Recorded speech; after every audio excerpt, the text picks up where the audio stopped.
الأنبياء والمرسلين أما بعد. محترم باوقار علماء ملت اسلامیہ، بالخصوص سٹیج پر رونق افروز مخدوم ابن مخدوم، شہزادہ بادشاہ بلگرام حضرت مولانا انس میاں صاحب قبلہ و شہزادگان حضرت خلیق ملت سید عادل میاں و دیگر برادران، سید کامل میاں صاحب قبلہ، حاضرین بزم، السلام علیکم ورحمۃ اللہ وبرکاتہ۔ جیسا کہ ابھی برادر اکبر حضرت مولانا سید عادل میاں صاحب بیان فرما رہے تھے کہ یہ مجلس اعراس جو ہوتی ہے یہ فقط گلپوشی، چادر پوشی یا اگربتی سلگانے کا نام نہیں ہے، بلکہ یہ مجالس جو ہوتی ہیں ان کا مقصد یہ بھی ہوتا ہے کہ اولیاء کرام سے ایک کنیکشن اس کو مضبوط کیا جائے، اور ساتھ ساتھ ایک اس کا مقصد جو ہے یہ بھی ہوتا ہے کہ یہاں سے ان بزرگان دین کا جو پیغام ہے وہ لے کے جائے، اس پر عمل کیا جائے۔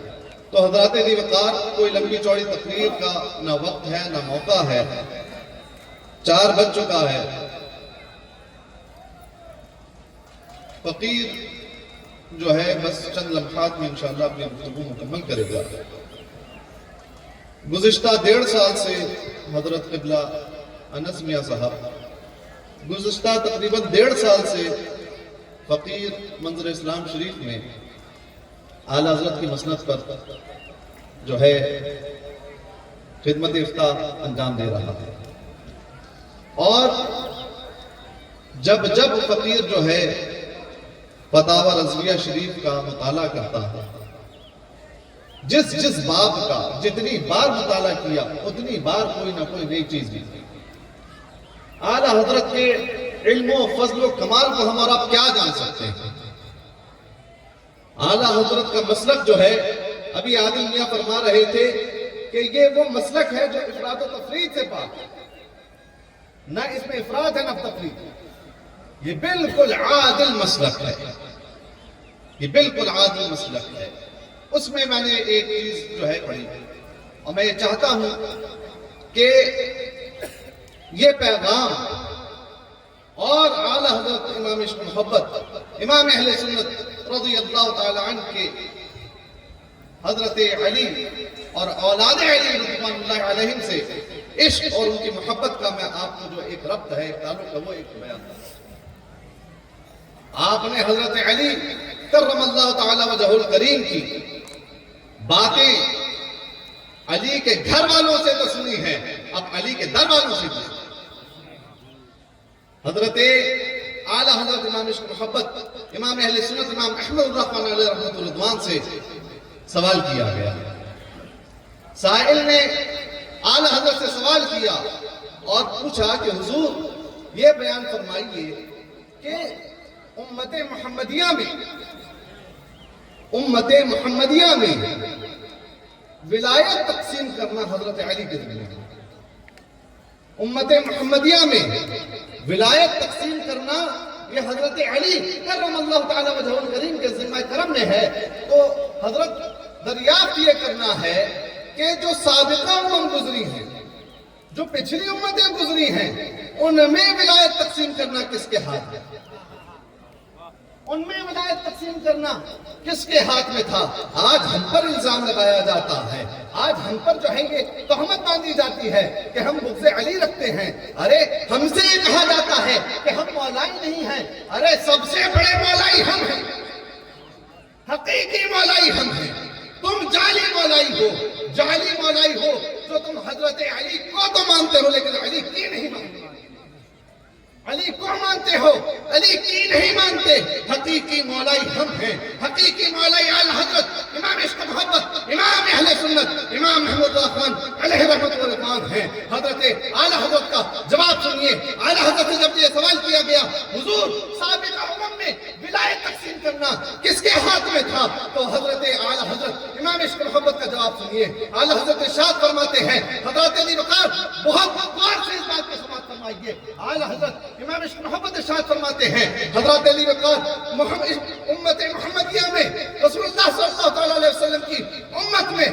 جو ہے رسول اللہ صلی اللہ علیہ وسلم کی امت میں ولایت تقسیم کرنا جسم کے ساتھ حضرت علی کے ذمہ کرم میں ہے، اور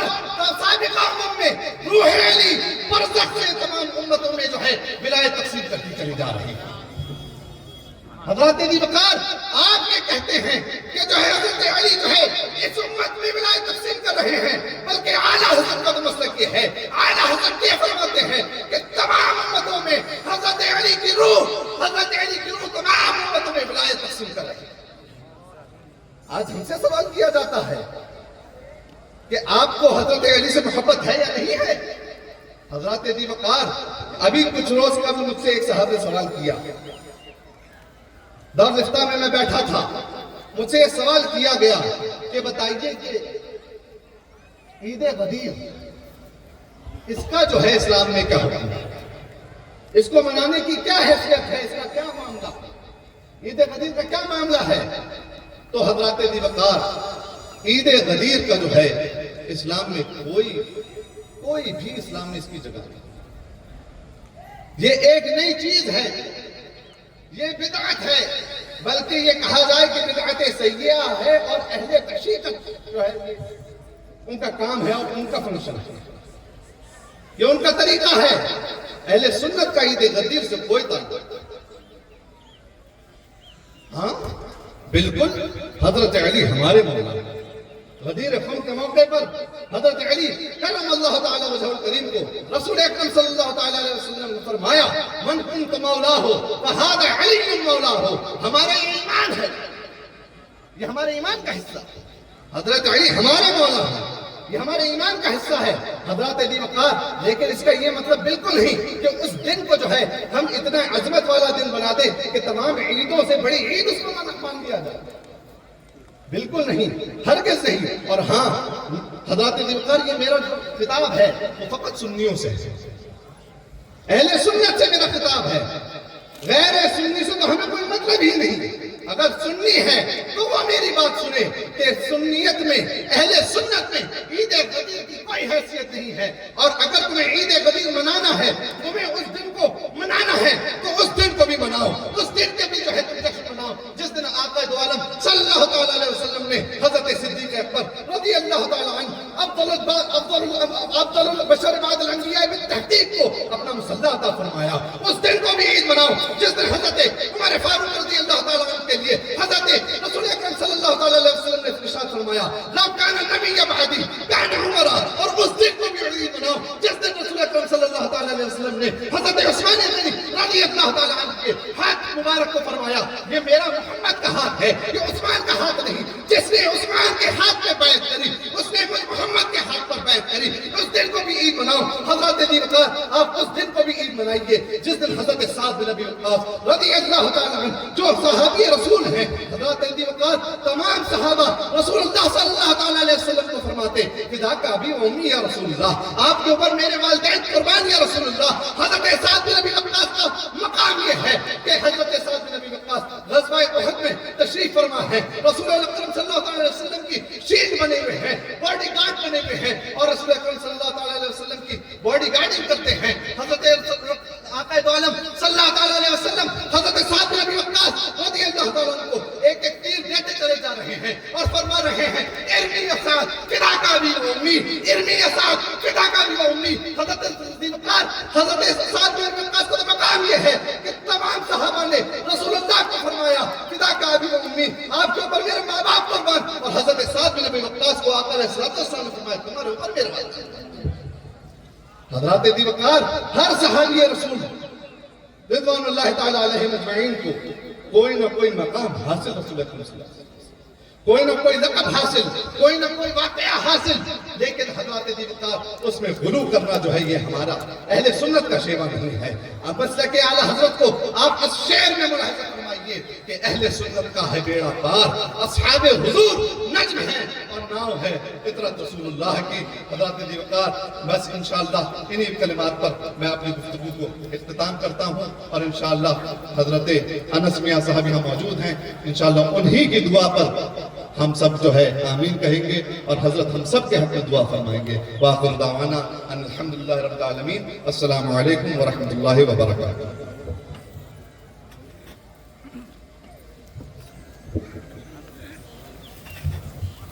آپ دیکھیں گے اس میں مشاہد حضرت سید انس صاحب قبلہ کے ہاتھوں سے دستار بندی، دستار حفظ ایک طالب علم ہے ان کے سر پر رکھنا باقی ہے، ان کے ہاتھ پر سر پر دستار رکھیں گے، اپنی آنکھوں سے ملاحظہ فرمائیں۔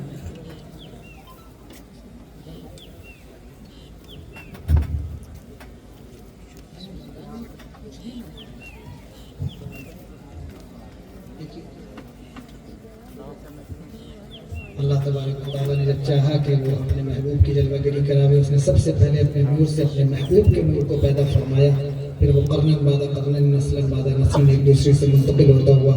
حضرت آمنہ رضی اللہ تعالیٰ عنہا کے شکل مقدس میں جلوہ افروز ہوا۔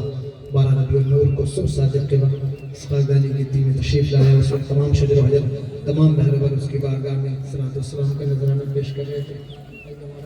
صلاۃ والسلام کا نذرانہ پیش کر مصطفیٰ جان رحمت تیرا شمع بس میں ہدایت تیرا سلام